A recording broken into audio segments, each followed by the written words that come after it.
This is Good Morning Indiana, working for you.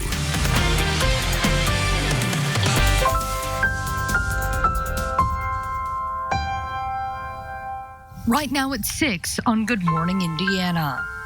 He was shot and killed while protecting lives in Fishers.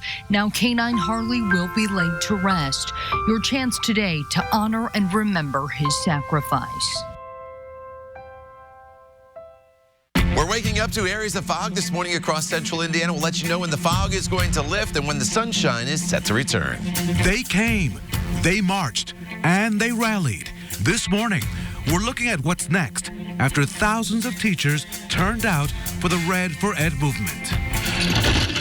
Plus, we're taking out the trash, quite literally. Hiring Hoosiers is exploring how a career in waste management could have you seeing green. And you're a few clicks away from having your holiday shopping done. This morning, why promises of free shipping could have you shelling out more than you expected. And it is Wednesday, November 20th. We want to welcome you in here midweek to Good Morning Indiana. It is great to be back with my morning family, but coming into work this morning, a little foggy in Johnson County, so I was like, hey, how do I get to work? But not so foggy up in Hamilton County for my drive, however. So, Todd, who is seeing the most fog this morning? All right, you want to be the winner or the loser here this morning, right? It's a no-win situation for anybody when you're dealing with fog this morning, but that is the hand that we are dealt with this morning. But as the ladies and Raphael mentioned, it's very patchy. If you're on the south side, you probably were dealing with fog this morning. If you're in northern locations, the fog is not as thick. So we'll focus on where the fog is the most dense, and this has been changing all morning long. Shelbyville just went from about 1/10 of a mile visibility up to 2.3. So 2.3 is not all that bad. However, the fog is a little thicker as you continue down I-74 towards the Greensburg area. You notice from Indianapolis to the north, 2 to 3 mile visibilities. That's not much of an issue. Temperatures are above freezing. That is good because there's a lot of moisture out there. You do not have to worry about any ice currently across the area with 40 in Bloomington, 41 in Greenfield. The problem today is there's nothing really to mix this fog out this morning. So we just have to wait for the sun to come up, and then we have to be patient for the sun to burn the fog off and then eventually the cloud cover off. So we are expecting some sunshine in the forecast this afternoon, but at least this morning we're going to be locked in with the clouds. So it's a mostly cloudy start with temperatures that'll hover in the 40s through at least the noon hour. All right, Todd, thank you so much. We are keeping a close eye on your roads as you're getting ready to head to work or school this morning. Here's a live look up to the northeast, I-69 at 82nd Street here, Castleton. Good morning to you. Traffic's moving along smoothly, both northbound and southbound along the interstate. No crashes or issues to slow you down. So let's plan out your drive. Take a look here at our traffic now map, taking you over to the west side at this hour. Eastbound I-74, you can expect a 7-minute drive from State Road 267 through the Brownsburg area to the I-465 ramps on the west side. No delays. Of course, we'll continue to keep a close eye on things, and we'll keep you updated if you need to reroute. Well, Lauren, thank you so much. The time now is 6:03. A somber moment in Hamilton County. Tonight, a memorial service will honor the Fishers police canine shot and killed last week. Our Kelsey Anderson joins us live this morning from Fishers with the details on the service. Kelsey, good morning. Good morning. So that service for Harley starts tonight at 6 p.m. at the Fishers High School. And we told you first last week about Harley's death here on Good Morning Indiana. According to police, a suspect shot and killed Harley during a manhunt. The suspect was arrested and has been charged with Harley's death. Police Chief Ed Gebhardt says Harley saved the lives of several officers that night. And Fishers police are expecting a large crowd tonight at the service. And to maintain the crowds, they're asking the public to park in specific lots. So they're asking the public to park in the south parking lot off of Promise Road, and they're asking law enforcement to park in the east lot. Now the doors will open to Fishers High School tonight at 5 p.m. and the service will begin at 8, and they are asking everyone to wear blue for Harley. Now after the service, Fishers police officers, their families, and retirees will have a procession from the high school here to the police department. And again, if you cannot come to the service tonight, we will be streaming it for you on the IndyChannel.com, the RTV6 News app, and over on our Facebook page. Reporting live in Fishers, Kelsey Anderson, RTV6. Kelsey, thank you. Time now 6:04. Today, thousands of teachers are back in the classroom after taking a stand at the State House. Many of the educators we spoke to at the Red for Ed rally on Tuesday say they're advocating for changes, and they are hopeful for what will come next. Our own Alyssa Donovan is joining us live in studio this morning. And Alyssa, after the rally, we caught up with a number of teachers. What did they have to say? That's right, Lauren. The teachers we spoke with say it's frustrating that it needed to come to this, but they feel that rally will make a difference when it comes to policy change. And if it doesn't, they say they're prepared to take more action. And it was hard to miss downtown as thousands of teachers gathered at the State House in red. The rally, a time to take a stand for what the educators say they need. Teachers want a salary increase, a lesser focus on standardized testing, and removal of a 15-hour externship requirement to renew their license. They are hoping the next legislative session takes in action their expertise and perspective as educators. If you don't know how to create good educational policy, ask the people that do. Come to the teachers, ask the educators to help you do it, because we will more than happily help you craft positive, effective educational policy. And the teachers our team spoke to throughout the day highlighted all of these different issues they were here to fight for. But the underlying message, more funding for public education so that the children of Indiana can have a future they deserve. And the chairman of both the House and Senate Education Committees say state lawmakers and local districts need to do their part. Last legislative session, lawmakers allocated a historic $763 million to school districts. But funding and compensation changes will be difficult this session because this is not a budget year. Alyssa, thank you so much. A story that we'll continue to follow. A Central Indiana Special Education Director is accused of being insensitive. Mark Booth is the Special Education Director for Noblesville Schools. Sometime over the past 2 weeks, he shared a meme on his personal Facebook page, which caused some outrage in that community. It was a photo of President Trump and a caption that refers to him as special needs. RTV6 is not sharing that image. Booth did release a statement to parents and kids in the special needs program. That statement saying in part, "I'm embarrassed by this lapse in judgment, as this meme does not reflect my heart and life mission of respectfully and compassionately serving students with special needs." The superintendent there in Noblesville also released a statement saying that there will be formal disciplinary action. You can read both statements by going right now to the RTV6 app and clicking on this story. A robbery spree on the northwest side of Indianapolis may be over. Police arrested 2 people in connection to 4 robberies over a span of 10 days. 2 happened on Lafayette Road, 1 on Georgetown Road, and 1 on Michigan Road. The suspects are described as juveniles, but police have not released exact ages. Police are also asking for help identifying a masked robber who pointed a gun in a convenience store clerk's face. These surveillance images are from the attempted robbery at the Quick Stop on Markland Avenue in Kokomo just before 3 o'clock Tuesday morning. Investigators say the suspect fired 1 shot at the clerk before running away. The clerk was not hurt. If you have information on the person behind this crime, please call Kokomo Police. At 6:07, a growing battle over this land on the west side of Indianapolis is now heading to a courtroom. On Tuesday, Ambrose Property Group filed a lawsuit against the city. Back in September, the developer announced plans to sell the former GM stamping plant after backing out of a redevelopment project on the site. Shortly after that, the city said it would use eminent domain to take control of that land, which Ambrose sharply criticized. The deputy chief of staff for the city released a statement saying, in part, quote, "The decision by Ambrose to pursue litigation is the latest in a series of disappointing steps away from the negotiating table. While we're prepared to correct the facts surrounding this matter and defend the city's rights under the law, our main goal continues to be pursuing an outcome that's best for the interests of the near West Side residents," end quote. There's something to check out. Indianapolis now home to the first living monument in the country. This is a pretty cool thing to see. Veterans can now become part of the monument by standing on top of it. The 4,000-pound piece of Indiana limestone is on Monument Circle. Servicemen and women are encouraged to stand proud, take pictures, and then share their pictures with everyone around the world. It reminds me of the Visit Indy, NDY, you see in the airport. A couple other places around town I've seen it, where people stand next to it, take a picture. So there is a one-year agreement to keep the attraction on the circle, but that partnership can be extended. Hiring Hoosiers is hitting the garbage route. Coming up at 6:14, how you could earn some serious cash if you don't mind taking out the trash. Todd. And as you take to the roadways here this morning, we're dealing with patchy fog across parts of central Indiana. We do not have a dense fog advisory, but the visibility is reduced in some areas. There's also a little bit of patchy drizzle, but the good news, temperatures are in the 40s. The better news, some sunshine maybe later this afternoon. We'll talk all about it coming up in your Storm Team 6 forecast. The time now is 6:09.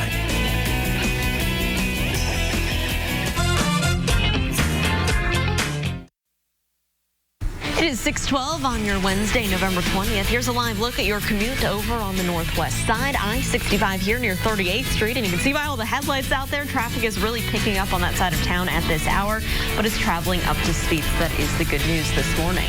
Our Hiring Hoosiers project not only points you to who is hiring, it also works to break down the stigmas associated with some careers. Yeah, and this week that's our aim as we explore what many of you may call dirty jobs. And this morning, RTV6's Mark Mullins shows you what it takes to rid the rubbish from your neighborhoods and the changes to that industry in the past 20 years. Many consider it a dirty job, but Leon Baker is doing it anyway. It has its good days and bad days, but most of the time I love it. He's a sanitation truck operator and driver for Waste Management. And you can make really good money, provide for your family doing this.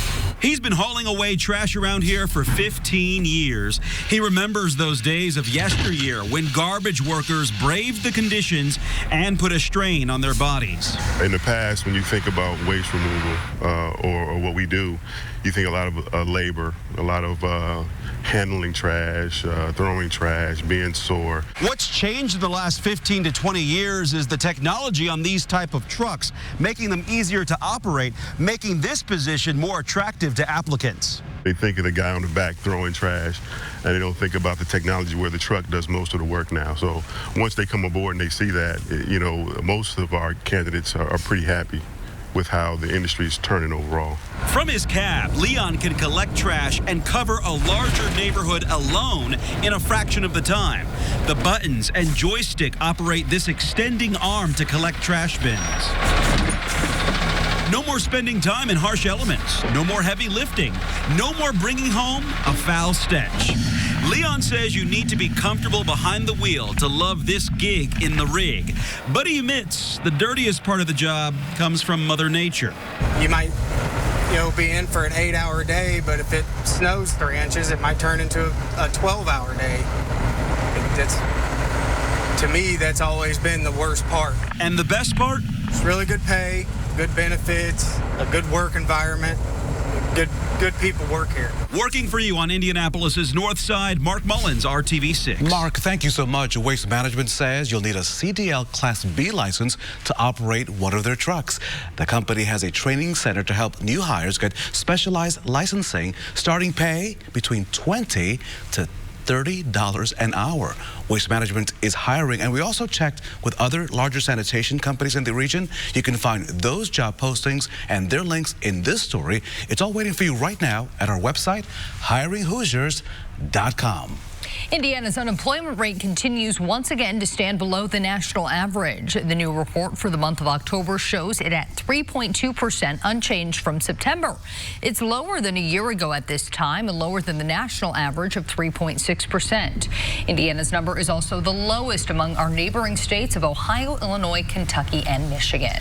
Here at 6:15, we got to talk about the forecast today as we head out the door for our Wednesday. Todd, Meredith coming in from Carmel, she was totally fine on the roads. Raphael and I were just saying we were like this on our steering wheel. We cannot see barely in front of us. So this is due to the patchy fog that's around the area. Yeah, and it's shifting around too. Where the fog was worse earlier this morning, it's not as bad right now. So that's why you have to take extra caution here on the roadways. Visibilities have actually started to improve a little bit everywhere. Earlier this morning, Shelbyville was down to just a 1/10 of a mile visibility. The lowest visibility we have, and I know there's not a number coming from here, but you notice this light lighter shade of gray here. So as you work your way on I-74 through Decatur County, Greensburg area, that's where the visibility is the lowest all across central Indiana. It's reduced a little bit here in northern locations, but unless you're under a mile, it's not going to create too many issues on the roadways. And here is the view from IMS back towards downtown Indianapolis, so you can see outside of the track and beyond a little bit there on the west side of town, although you can only barely see the buildings here off in the distance. So again, there is some visibility issues this morning across the area with a temperature of 41 degrees, and there's kind of a damp feeling out there, and maybe you see a little bit of patchy drizzle in spots, but it won't be anything more than that. What we need is this wind to kick up a little bit. That would help to disperse the fog, but I don't really think that's going to happen this morning. So we're going to deal with these visibility issues throughout the morning. What we'll wait on is the sun to come up, and that will eventually start to burn off some of this fog, but we're going to have to be very, very patient throughout the morning hours. 30s and 40s this morning, so temperature-wise, we're not that bad. We're all above freezing, so this is not freezing fog. You don't have to worry about slick spots on the roadways, so that is good news. And temperatures today will actually get a little bit closer to normal, upper 40s. Some of you, I think, especially if we get into the sunshine, we'll hit that 50-degree mark later on this afternoon. So the clouds are in place. The clearing line trying to approach Terre Haute here, and that will continue from west to east across the area gradually throughout the morning hours. So for many of you, you have to wait until this afternoon for the clouds to break apart, and you can see that on TrueCast 10 a.m. Still lots of clouds around. By 2 o'clock, these clouds are breaking apart. By the time we get to 5 o'clock, sky should be partly cloudy. So I do think our highs today will be late in the day. Once we get into that sunshine this evening, temperatures will be in the 40s. It's a dry evening for us with partly to mostly cloudy skies. And then for the day tomorrow, we bring rain back into the forecast, as we'll see temperatures get up to about 58 degrees. That rain will start to develop across the area throughout the morning. I think the morning commute should be okay, and then we'll deal with these scattered showers off and on throughout the course of the day tomorrow. It's not a washout for your Thursday, but it's going to be one of those days where you want to have the rain gear handy, because you will need it off and on throughout the day. Cooler for the weekend, including maybe a little bit of a rain-snow mixture on Saturday morning. Your Saturday high is 43 degrees, and then eventually back up into the 50s as we work our way into next week. Lauren? All right, Todd, you mentioned the fog. I want to take you down to Franklin right now. This is I-65 and State Road 44 at the exit there, and you can see the reduced visibility on the roads. And then as you travel northbound here on I-65, we saw a camera off the screen earlier of Greenwood, and everything was clear. So you just don't know what you're going to run into, so use caution no matter where you are this morning, because conditions can change, as Todd was telling us. Let's take a look at some drive times as you're heading out there down on the south side. As you're traveling northbound on State Road 37, starting it here in Bargersville, State Road 144, hopping there on the northbound lanes, going up to the Harding Street exit at I-465. It's a 13-minute drive, so everything there is traveling up to speed. The top now is 619, and pressure is mounting to ban e-cigarettes as 4 more lawsuits have been filed against Juul this week alone. Each one accuses the e-cigarette maker of the same thing: targeting minors. One comes from the state of California, 2 from counties in Washington state, and another from a school district from that state. 1 in 4 high school students, we're told, may use vaping products. A Juul spokesman says that the company has not reviewed the lawsuits just yet. On Tuesday, the American Medical Association called to prohibit the sale of all electronic cigarettes. More than 2 years after the Las Vegas concert shooting, the death toll from that attack is rising. 57-year-old Kimberly Gervais was hit in the back when a gunman opened fire from his hotel room. She's been in a nursing facility in California ever since. Her family says Gervais suffered pain every day from the metal fragments of the exploding bullets used in the shooting. Gervais is the 59th death tied to the shooting. A medical examiner will perform an autopsy to find the exact cause of death. At 6:20, a deadly crash out in Arizona last year pressed pause on self-driving cars. Now investigators are saying a distracted human as the backup driver was the main cause behind that crash. The NTSB says that the woman was watching a show on her phone when the self-driving Uber hit and killed a bicyclist. However, the board also says the National Highway Traffic Safety Administration should better regulate tests on public roads. The board also said Uber should have had better guidelines in place. The NTSB says all companies testing autonomous cars need to study the crash to prevent future incidents. So you can't live without it. Your keyboard, millions of Americans will take to their keyboards to have holiday gifts delivered right to their door. Coming up at 6:26, right here on Good Morning Indiana, we're taking a look at why they promised free shipping may not be so free after all. Beware, shoppers. In Raphael, here's a live look right now at traffic over on the west side of town. Our INDOT traffic camera at I-465 and West 21st Street, where traffic is moving along up to speed this morning. No crashes to report around the metro area, and that is great news. Stick around. We'll be right back after this short break. Let's get obsessed. The time now is 6:24 and trending on 6. The Philadelphia Eagles are offering up their stadium for a high school football game that was interrupted, unfortunately, by gunfire. The two New Jersey high school teams were in the middle of a playoff game when 3 people were shot and injured. Today, the teams will finish the remaining 17 minutes of that game at Lincoln Financial Field. Frozen and Frozen 2 stars Kristen Bell and Idina Menzel now have stars on the Hollywood Walk of Fame. The two actresses play Elsa and Anna in the movies. Frozen 2 hits theaters on Friday, 6 years to the day that the original movie premiered. And Arizona's family's dream come true quickly turned to heartbreak, but then something magical. The Polar Express is Ty Swarthout's favorite book and movie, so his parents were thrilled to take him for a ride on the train. But he has autism, and so he got so excited, but then overwhelmed, and then he had a meltdown. Well, in a Facebook post, Ty's mom says that her heart ached for her son. And then the train conductor made a personal visit to Ty, even gave Ty a pocket watch. The railroad company wants the family to come back so that Ty can experience his dream. I love that story. That is a great awesome. story. Yeah, just taking a little bit of extra time to make someone's day. So. And in the movie, Tom Hanks plays the conductor. Yeah. So it's always, every time I see Tom Hanks, I want to go to the train and go, where's Tom Hanks? Where's he at? And of course, now he's playing Mr. Rogers. Now you're going to be saying, hello, neighbors. Well, the good news is, Todd, that no need for the Polar Express with today's weather. Yeah, no, temperatures are above freezing this morning. That is good because we have some fog out there and moisture. You will not see slick spots on the roadways in the form of ice, so that is good news. Visibility's obviously reduced all across central Indiana, but there's no dense fog advisory out there, so that is good news as well. But just use some caution on the roadways as you normally would with some fog around. Temperatures will be in the 40s here this morning, about 45 degrees by the noon hour, and then eventually this afternoon we do get into some sunshine across the area. Once we see that sunshine, highs will approach 50 degrees from Indianapolis to the south. Todd, thank you so much. A new study by Lean Plum shows that 95% of Americans plan to do most of their holiday shopping online this year. One of the main reasons, is this you? Yep. Free shipping. Working for you, our John Matarese found a catch with some of those offers so you don't waste your money. When we're ordering our holiday gifts, one of the things most of us now look for is free shipping. It's almost standard if you were an Amazon Prime member. But sometimes, if you choose free shipping, you could end up paying more. Walmart, Target, Amazon, and more. Almost all major retailers are offering free shipping this 2019 holiday season. Why? Because it gets us to buy more. According to NerdWallet.com, Target may have the best deal this season. There's no minimum purchase required to qualify for free until December 21st. Amazon Prime also has no minimum for Prime members, but Prime costs $119 a year, so make sure you order enough to make it worthwhile. Walmart still requires a $35 purchase for fast free shipping. But from the Doesn't That Stink file, higher prices on some free shipping items, which leaves you paying more. NerdWallet found a pair of Nike running shoes on one site with free shipping for $65, but it found the same shoes for just $49 at JCPenney if you paid an $8.95 shipping fee.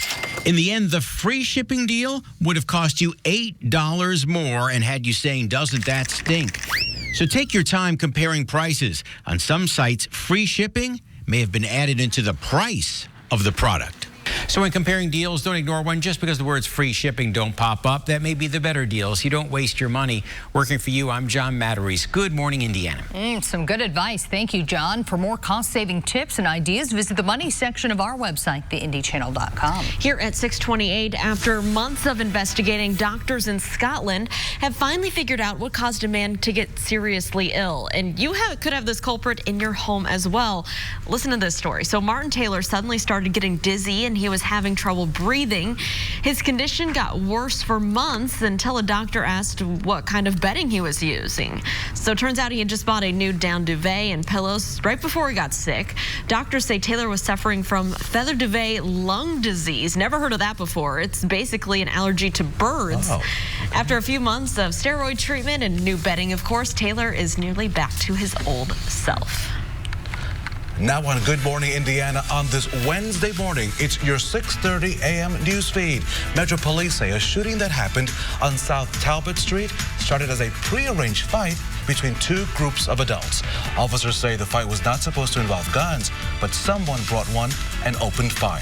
3 people taken to the hospital, all expected to survive their injuries. A man who claimed he was acting in self-defense when he fired 16 shots outside a Northwest Indiana Walmart last year has been acquitted of the most serious charges against him. Alex Hughes was convicted of criminal recklessness but found not guilty of attempted murder. Police say Hughes fired shots at rival gang members who had opened fire on him outside a Walmart in Hobart. Vice President Mike Pence will be here in Indianapolis today. He's scheduled to speak at the Strada Education Network National Symposium. The nonprofit corporation helps students transition into college, trade schools, or other post-high school educational opportunities. The organization's headquarters is based right here in Indianapolis. And Post Malone bringing his extended runaway tour to Indianapolis early next year. The second leg of that tour will stop at Bankers Life Fieldhouse on February the 9th. The tour will feature special guests Sway Lee and Tyler Yahweh. Tickets go on sale to the general public this Friday at 9 a.m. Good luck on getting those tickets. It is Wednesday, November the 20th. Welcome to Good Morning Indiana. Good morning, and watch out for some fog, especially in Johnson County, but not on the north side. Sorry, we're just lucky sometimes up there.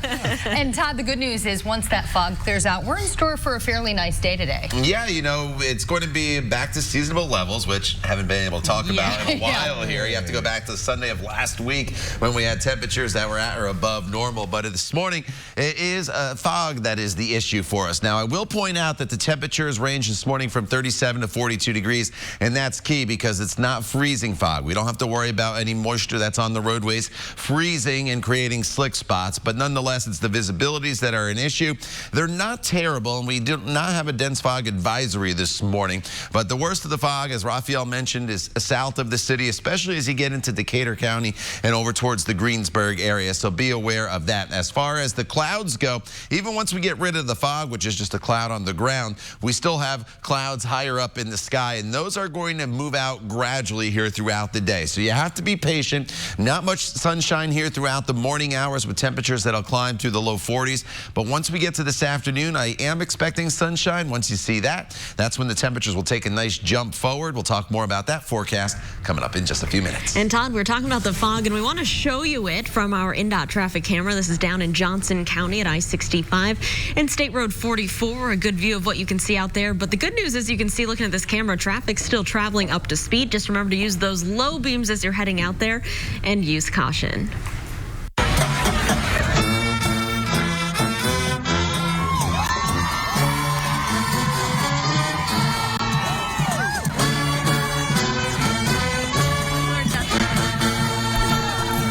Band directors and other music teachers helping to rally the thousands descending on the state capitol. They say they will not take state lawmakers ignoring their needs for funding. Today it is back to class for teachers after thousands took Tuesday off to lobby for public education at the State House. It was quite a sight, as you can see from Skycam 6. Educators from every corner of our state traveled hours to be part of that Red for Ed event right here in Indianapolis. But the question this morning is, what happens next? What happens now? Our Alyssa Donovan is here this morning. Alyssa, we talked to teachers throughout that rally. They're hopeful. What are they telling you? That's right, Raphael. They say the turnout yesterday just shows how much camaraderie they have for their cause. Many of the teachers I talked to tell me it was unfortunate it came to this point where a rally was necessary. They feel the event will make a difference, though. However, if there is not change, they are willing to take further action. Thousands and thousands of teachers surrounded the State House on Tuesday, chanting and hoping to catch the eye of lawmakers. Educators say the demonstration was years in the making and it was finally time to take a stand. The main issues that ignited the rally included a need for improved pay, a review of standardized testing practices in Indiana schools, and a change in the requirements of renewing a teaching license in the state. Teachers say they hope the next legislative session takes into account their perspective. Otherwise, they will take matters into their own hands. We're not happy with the way things are going, and if things don't continue to get better, then there's an election in November. The teachers our team spoke to throughout the day highlighted all of these different issues they were here to fight for, but the underlying message, more funding for public education so that the children of Indiana can have a future they deserve. And we did have a chance to speak with some legislators at the rally yesterday. The chairman of both the House and Senate Education Committees say state lawmakers and local districts need to do their part.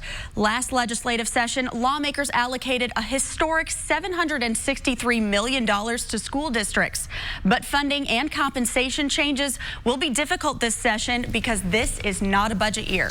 And Alyssa, your students are heading back to class today after dozens of school districts were closed or offering e-learning days so that their teachers could take part in that rally on Tuesday. But about half of the state school districts remained open. Northwest Hendricks School was one of those districts. Some teachers did make the trip out to the State House, but at Pittsboro Elementary School, teachers and students in the classroom were still showing their Red for Ed support. We just made the decision that we thought it was too short notice when we started talking about canceling, so we decided that we would show our support, but still being here with the kids. We have teachers and students that are wearing red. We have some teachers that even made their own shirts for today. We're here supporting education and the needs of our students. We are here for learning, and we want to support our teachers who are promoting learning every day at our school. In all, at least 146 school districts and corporations canceled classes or offered those e-learning days. In the midst of all the Red for Ed activity, House Speaker Brian Bosma announced that the upcoming session will be his last. He says he's retiring after what will be his 34th legislative session. Bosma was first elected in 1986 and served 2 stints as Speaker, most recently since 2010. As for what's next, he will be the national chairman of the Republican Legislative Campaign Committee, which is an organization that helps elect Republicans across the country. When asked about his time in office, Bosma said it won't be a specific vote or issue he'll remember the most, but rather the people he worked with at the State House. This is a remarkable place where we get along. We may disagree. We may disagree very much so, very strongly, but we cast a vote, we move on to the next item. House Republicans will choose a new speaker-elect after next year's session. That person will take over the role in 2021. At 6:36, more than a dog. Harley is being honored for his service to the city of Fishers. The canine was killed in the line of duty. Our RTV6's Kelsey Anderson joins us live this morning from Hamilton County with how the canine officer is being remembered today. Kelsey? Raphael, there's going to be a service today at 6 o'clock at the Fishers High School. And we first told you last week on Good Morning Indiana about Harley's death. Now, police say a suspect shot and killed Harley during a manhunt. That suspect was arrested and has been charged with Harley's death. Police Chief Ed Gebhardt says Harley saved the lives of several officers that night. Fishers police are expecting a very large crowd tonight at the service. And to maintain those crowds, they're asking the public to park in specific lots. They're asking the public to park in the south parking lot off of Promise Road, and law enforcement is asked to park in the east lot. The doors will open to Fishers High School tonight at 5 p.m. and the service will begin at 6. They are asking that everyone wears blue for Harley. Now, after the service, Fishers police officers, retirees, and their families will have a procession from the high school back here to the police department. And again, if you cannot make it to that service tonight and you want to show your support, we'll be streaming it live for you on the IndyChannel.com, the RTV6 News app, and over on our Facebook page. Reporting live in Fishers, Kelsey Anderson, RTV6. Kelsey, thank you. They will light up an area to honor the Delphi daughters. Next, we'll show you a major step in the progress being made here on Memorial Park. And you can buy Jack's Donuts to help out another Jack. Coming up more on the Plainfield fundraiser for a special boy with a big battle on his hands. It's 6:38. We'll be right back. only on select models. At 6:41, it's another big step forward in the building of the Abby and Libby Memorial Park in Delphi, there in Carroll County. The Purdue Research Foundation donated 10 outdoor light poles and fixtures to illuminate the playground and those softball fields now under construction. The park is named for 14-year-old Libby German and 13-year-old Abby Williams. The girls, as you may recall, were killed back in February 2017 while they were hiking. Their deaths remain unsolved. The poles came from Purdue's former intramural fields and will be painted before the installation. At 6:41, we're getting a first look at what Broad Ripple Park could look like in the future. Last night, the Parks Department held an open house giving neighbors a look at design concepts. People who live in the area also got to share their feedback. Last year, Indy Parks unveiled a master plan for future changes to Broad Ripple Park that will develop over the next 20 years. Over the course of 2018, the community came together and created a vision for the future of their park here in Broad Ripple. And tonight we are talking about the potential future public-private partnership to build a family center with Community Health Network. Well, the new facility will feature larger and more versatile programming space and the opportunity for expanded class offerings. There will also be an outdoor plaza and increased green space. Let's take you to Hendricks County now. Today, the Plainfield Police Department is continuing its support of a 12-year-old boy who's facing one of the biggest battles of his life. You may remember we told you about Jack Moon, a Plainfield student with type B non-Hodgkin's lymphoma. The Plainfield PD has rallied behind Jack and his family, and today they're teaming up with Jack's Donuts of Plainfield to host a Jack Moon Strong fundraiser. 10% of every purchase made at the store today will go to Jack and his family to help with the ongoing treatment costs. The store is open until 9 o'clock this evening. Some changes coming to the Red Line after a Call 6 investigation. We'll show you the work being done and how it could impact your ride. And we have a big giveaway coming up, and you will want to let it be. This could be yours. In fact, just after the break, your chance to win tickets to see Hard Day's Night, a Beatles tribute band live in concert. Todd?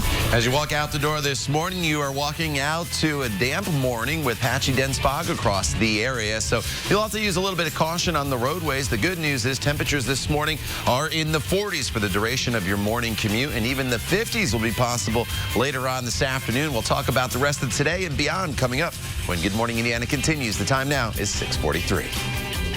Dodge Jeep Ram. The only name you need to know. Welcome back to Good Morning Indiana. We are monitoring a little bit of a slowdown here as you're traveling westbound in from the east side. This is a little west of Mount Comfort Road on I-70. You can see some slowdowns here. We're going to take a look at what's causing this, and of course we're going to keep you updated here in just a few minutes. So we told you about this problem several weeks ago, and this morning we're learning more about improvements Indigo will be making along the Red Line. A Call 6 Investigates first told you earlier this month about the problems with the medians on College Avenue. All of the medians will have to be replaced due to installation issues and people driving over them. As you can see, this is quite an issue. Starting this week, those medians will be removed and replaced with concrete. We told that this will take about 4 to 6 weeks, but all the construction will be in the bus lane, so that will not impact your traffic. We'll have to wait and see about that. And Indigo will now be installing some temporary battery boost chargers along the Red Line until the permanent ones are installed at the end of the line. Call 6 Investigates also learned that once the temperatures dipped below 50 degrees, the electric buses began having problems keeping a charge. And just finding out a few moments ago, received a text that yesterday 4 buses lost their charge and had to be returned to the garage because of the weather. All right, that is a story we will continue to follow throughout the winter. Yeah. But speaking of fall, it's feeling a lot more fall-like, Todd. We had that little blip in the forecast there where temps were in the single digits. Thankfully, that's not what we have today. We went from fall to winter for about a week, and now we're slowly inching back to more fall-like weather. Yeah, as you walk out the door this morning, one issue we are dealing with, though, is some patchy dense fog across the area. Visibilities have come up, though. That is the good news for us. In fact, Columbus, you have basically almost clear skies now with that 10-mile visibility. visibility. And I always tell you, whenever the visibility is below 1 mile, that's when you're starting to run into issues. And we're all above 1 mile now with the worst of visibility here in southeastern portions of Indiana. And these visibilities should start to slowly get better here throughout the course of the morning hours, but it's going to be a slow process for us. We're not going to get rid of the fog really quick this morning, but at least the visibilities have gotten a little bit better and there's no dense fog advisory out there. Temperatures this morning, 30s and 40s, so we're running a little bit warmer than we have been, and all these temperatures are above freezing, so you don't have to worry about any slick spots on the roadways like we did yesterday when we had that fog and temperatures were down in the 20s. And these temperatures will continue to moderate slowly throughout the day, but eventually we will get there with temperatures that'll be climbing all the way up into the 40s and 50s across the area. So our featured dog of the day today is Epic. Unfortunately, Epic, you're not going to need those sunglasses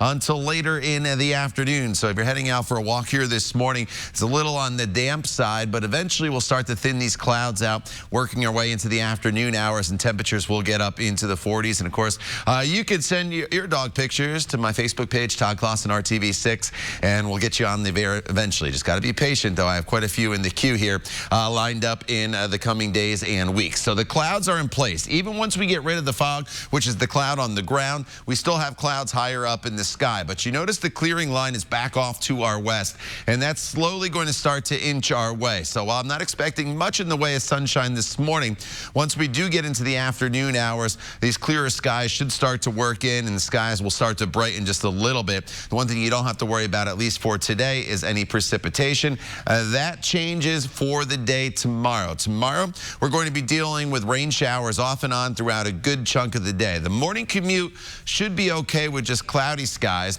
but then the rain will move in by mid-morning, and then it's with us off and on throughout the afternoon hours. And this white line you see here, that's the wind speeds. You notice it becomes pretty breezy tomorrow as well, with some wind gusts up to about 20 to 25 miles per hour. But since it's a southerly wind, it's going to help to bring the temperatures tomorrow in the mid-50s. And if we can get rid of the rain quick enough, none of the questions, some of you tomorrow afternoon could hit the 60-degree mark. But definitely tomorrow is a day that you need to have the umbrella handy.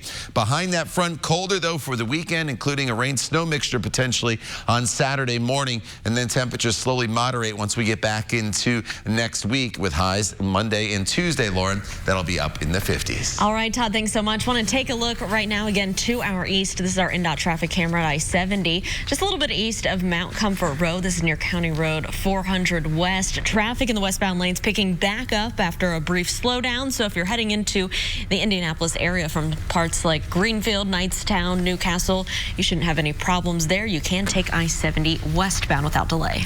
While the Indiana Hoosiers are trying to position themselves for a good bowl game, other college football teams from Central Indiana are getting ready for the playoffs in their divisions. The Marian University Knights were unbeaten in the regular season for the second straight year, but they were upset in the first round of the NAIA playoffs last year, and they say that has been their motivation in 2019. You can't afford to have a bad day, and you know, we've been on the wrong end of that here, you know, the last couple of years where we've had a great team rolling into the playoffs and then we just had a bad day. So, you know, I think our players are well aware of that. You know, they're preparing. Like I said, the mindset right now is a lot different than what it's been last year, especially. Meanwhile, at UIndy, it's been a very solid first season for head coach Chris Keevers. The Greyhounds finished the regular season 9-1. They're playing in the Division II postseason for a third straight year. UIndy will make a trip to Central Missouri on Saturday. Marion is home against 13th-ranked Reinhardt University. Wabash is also in the Division III playoffs. Little Giants will play on the road this Saturday at North Central Illinois. Stay tuned for this holiday season shopping alert. Scammers are getting really creative in trying to drain your money from your gift cards. Coming up in about 8 minutes or so right here on Good Morning America, how you can put a stop to them right here on RTV6, just 8 minutes away. And she was denied a school picture all because of her hair. But the outrage it sparked has now turned to smiles. We'll show you how one photographer gave this little girl a time to shine in front of the camera. And if you've been working like a dog, we've got your ticket to ride this morning. Right now is your chance to win 2 tickets to see Hard Day's Night, a Beatles tribute band live in concert. The show is set for this Saturday, November 23rd at the Brown County Music Center. That's a brand new facility in Nashville, Indiana. All you got to do is be the 6th caller, 317-269-1459. Call that number to win. Good luck to you. It is 6:52. You're watching Good Morning Indiana. We'll be right back. Visit the Hiring Hoosiers job board. It's 6:55. Here's a live look in the downtown area at your commute here at the North Split. You can see just a few brake lights out that way. On the right side of your screen, that's the westbound traffic merging here with northbound I-65 at the Meridian Street area. So just use caution. Traffic is building at this hour. So an 8-year-old Michigan girl finally getting her chance to shine in front of the camera this week. It was a happy turn of events for Marion Scott after what happened to her last month at her charter school. You see, Marion was not allowed to take her school picture because her hair color was not natural. It was a school rule that Marion's family says it didn't know about. At this photo shoot, Marion proudly wore her red braid extensions. Those are the same extensions that a charter school in Lansing, Michigan said were not allowed in her school picture. Jermaine Horton was one of the photographers that saw her story. He drove hours to then put on a professional photo shoot and give her a new wardrobe for free. Confidence is a process, especially when you're rebuilding someone's confidence, especially a child, because they're so fragile.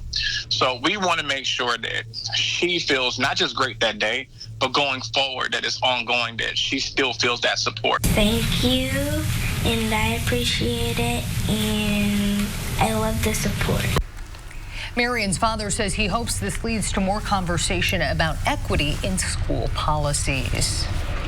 We do want to get a look at our forecast right now with Todd Klassen. Todd, today, fog has been a major issue.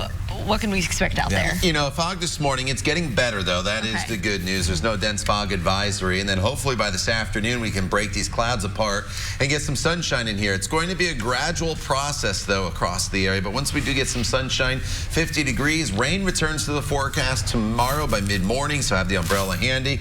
And then temperatures go back into the 40s, unfortunately, for the weekend. All right, Todd, thank you for joining us. We're back right here in 25 minutes and all throughout Good Morning America. All your news throughout the day can be found on the RTV6 app and the IndyChannel.com. We'll see you tomorrow morning, and be careful of that fog.